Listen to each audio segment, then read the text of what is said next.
Hi, my name is Judy Bonilla, and today I'm going to be talking to you about animal rights. People think that animals are nothing like humans and that they should not have the same rights as what we do. If you think about it, animals have feelings and emotions and show them in a different way. I will begin by explaining the reasons behind the hate of the animals, as well as the reasons why I believe animals have rights. Also, I will be explaining what we can do to help and the ideas for the future. Animals have no say in what is done to them. They don't speak.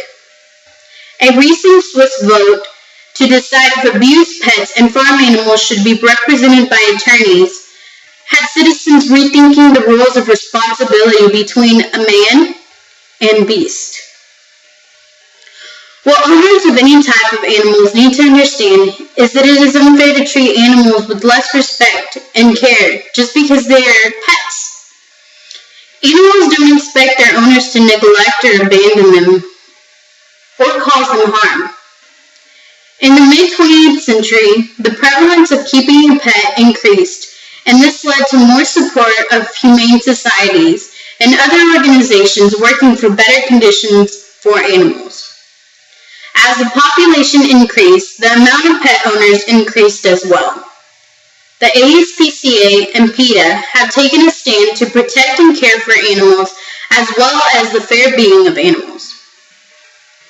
We as people need to think about the torture pets go through and the pain and suffering some people cause to animals. Take Michael Vick, an example.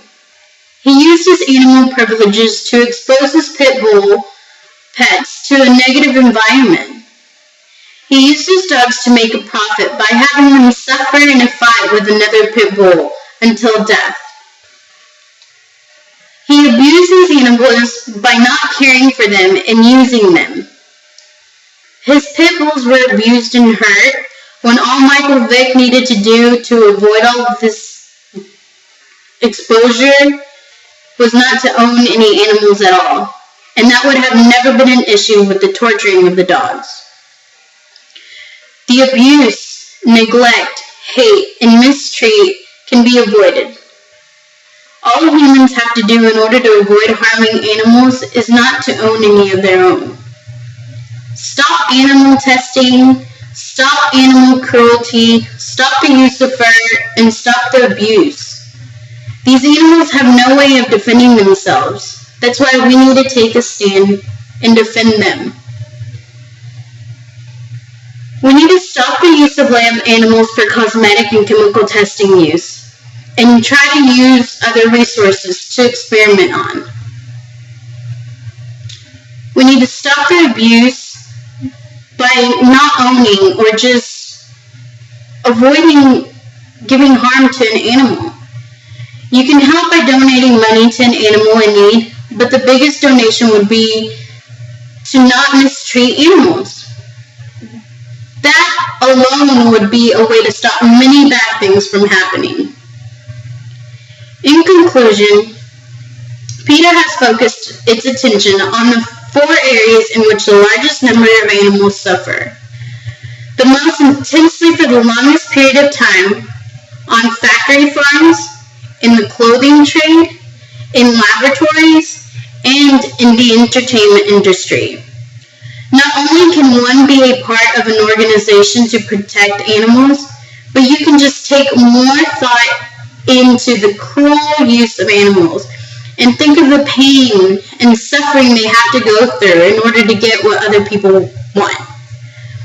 We can all help by helping nature stay safe and reducing the amount of pet owners in the country. Even if we need to go through an application process in order to have to qualify in order to own a pet, then maybe that's what we need to do in order to keep our animals safe. In time right now, we need to just take care of our resources, take care of our environment, and take care of all living animals. If not, then we're going to end up in a world that has nothing. And I want my kids to grow up and be able to know and see what pets are and how nice it is to have somebody to love and care. I hope you really take into consideration a lot of things I've said right now, and maybe it'll help in thinking about owning a pet or just helping somebody out maybe at your animal shelter or anything like that. Thank you so much, and I hope you learned a lot.